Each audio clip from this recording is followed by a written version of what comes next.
اس وقت دو کوشچن ملے، ایک کوشچن میرا پورے پاکستان کے جرنلسٹ کمیونٹی کی طرف سے ہے اور ایک میرا آج کے آپ کے متعلقہ اس موضوع کی جانب سے۔ ایک تو میڈیا پر جو پابندیاں اس وقت پورے پاکستان کے اندر ہم فیس کر رہے ہیں، یہ میڈیا کے حوالے سے، پابندیوں کے حوالے سے ایک بدترین دور ہے۔ ایک تو یہ فرما دیجئے کہ یہ پابندیاں کب اور کیسے ختم ہوں گی کہ جرنلسٹ کو اپنی مرضی سے لکھنے اور بولنے کی اجازت مل جائے، جو فریڈم آف ایکسپریشن جس کے مسلم لیگ نون، پیپلز پارٹی، تمام پولیٹیکل پارٹیاں وہ اس کی دائی ہیں، دعوے دار ہیں، لیکن عملاً اس طرح نہیں ہے۔ دوسرا، آپ نے بھی ایک معاشی پلان کی بات کی کہ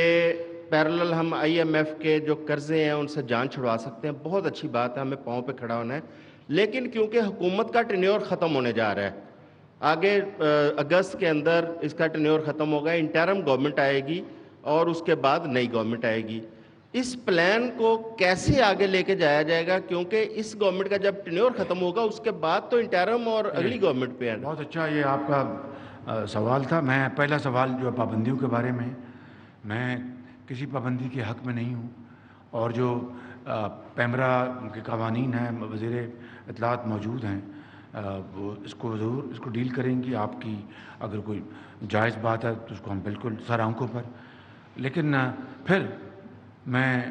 ماضی میں جھانکنا نہیں چاہتا، لیکن ماضی قریب میں آپ جھانکیں تو جو کچھ ہوتا رہا وہ آپ کے سامنے ہے۔ لیکن یہ کہنے کے باوجود پھر میں کہوں گا کہ میں پابندیوں کے حق میں نہیں ہوں بالکل، اور آپ کی جائز باتوں کو ایڈریس ہونا چاہیے۔ اور جو بات آپ نے کہی کہ یہ جو میں نے اقتصادی جو پلان دیا ہے،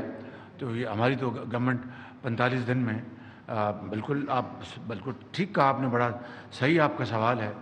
دیکھیں کہ ایک ایک دن، ایک ایک لمحہ اس قوم کے لیے میں سمجھتا ہوں کہ لمحہ غنیمت جاننا چاہیے کہ پوری کوشش کر کے آپ دیکھیں۔ یہ میری بات اور میں سوال آپ کو پوائنٹ بتا رہا ہوں، 600 ارب روپے لگ بھگ، finance minister would correct me if I am wrong, جو ایس او ایز ہیں،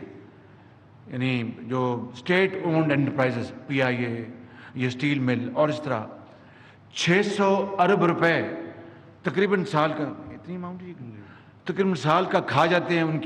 ان کو گرانٹس ملتی ہیں، ان کے لاسز ملا کے سب کچھ کیا یہ غریب اب یہ جو آئی ایم ایف کا پروگرام ہے، $3 بلین ملنا ہے، 600 ارب کا مطلب ہے روپوں میں 2 ارب ڈالر بنتے ہیں یہ۔ تو اگر اسی طرح رہا تو آپ پاؤں پر کھڑے ہونے کے لیے آپ لاکھ جتن کر لیں، کامیابی نہیں ہوگی جب تک کہ جس کا کام اس کو ساجے۔ یہ کام پرائیویٹ سیکٹر کا ہے۔ حکومتیں اپنا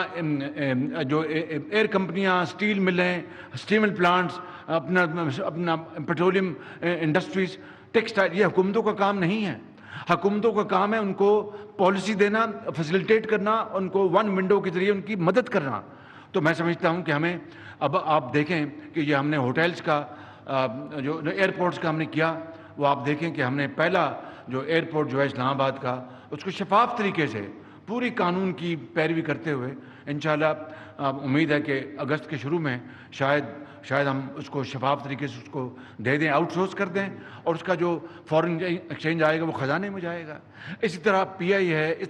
لیکن یہ کام اب جو 1 سال فتنہ جو ہے اس نے اپنا وہ باز نہ آیا اس ملک میں، اور سازش اور اپنا بدترین فتنہ پھیلایا گیا اس ملک میں، اس نے تباہی کر دی۔ کیا مجھے بتائیں کون آئے گا یہاں پر اپنا انویسٹ کرنے؟ میں آپ کو، میری طرف دیکھیں، میں آپ کو کہہ رہا ہوں بالکل ایمانداری سے کہ فتنہ اگر ہو، شورش ہو، سازش ہو، کوئی آ کے انویسٹ کرے گا؟ Profits and investments go where it find itself most comfortable environment.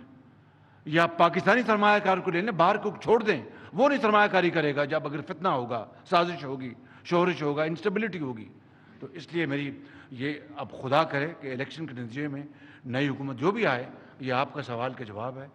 اس کو جس کو مینڈیٹ ملے تو یہی پروگرام ہے، exports, agriculture, mines and minerals اور انفارمیشن ٹیکنالوجی، اس سے پاکستان آگے بڑھے گا۔ پرائم منسٹر صاحب، آپ کی اجازت سے جو میڈیا پہ پابندی کی بات کی، اس پہ میں صرف یہ بتا دوں، اور جو فیکٹس ہیں کہ ہم نے پچھلے 1 سال میں کسی صحافی کے پیٹ میں گولیاں لگتے ہیں، ان کی پسلیاں ٹوٹتے ہیں، ان کی ناک کی ہڈیاں ٹوٹتے ہیں، ان کی بچیوں کے باہر سے اسکولوں سے اغوا ہوتے ہوئے ہم نے کسی صحافی کو الحمدللہ نہیں دیکھا. اور جو انٹرنیشنل جریدے عمران خان صاحب کو میڈیا پریڈیٹر کہتے تھے، انہوں نے ہی شہباز شریف صاحب کی حکومت اور جو کولیشن گورنمنٹ ہے اس کو 7 پوائنٹس کی امپروومنٹ دی ہے ان فریڈم آف ایکسپریشن. اور یہ وہ تمام چیزیں جو آپ لوگوں میں بھی دیکھیں، رننگ پروگرامس بند ہوتے تھے. ایک پروگرام آپ سائٹ کریں کہ چلتا پروگرام چلنے سے پہلے اور چلتا ہوا بند ہوا ہو، کسی صحافی کا قلم ٹوٹا ہو اور عرفان صدیقی صاحب کی طرح وہ جیل کی سلاخوں کے پیچھے گیا ہو. باقی بات ہے کہ کچھ کنسرنز اگر ہیں، جیسے پرائم منسٹر نے کہا، اس کو ہم خود ڈیل بھی کرتے رہتے ہیں، آپ کے ساتھ مل کر میں اس کو ایڈریس بھی کرتے ہیں. لیکن یہ ضرور پتہ ہونا چاہیے کہ جس وقت 9 مئی کا واقعہ ہوا تو جو سیاست ہوتی ہے اور جو ریاست کی جو اسٹیٹ کی بٹ ہوتی ہے اس میں ضرور فرق ہونا چاہیے. لیکن جو بھی اگر آپ کا کوئی اسپیسیفک کنسرن ہے تو اس کو میں پرسنلی آپ کے ساتھ ایڈریس کروں.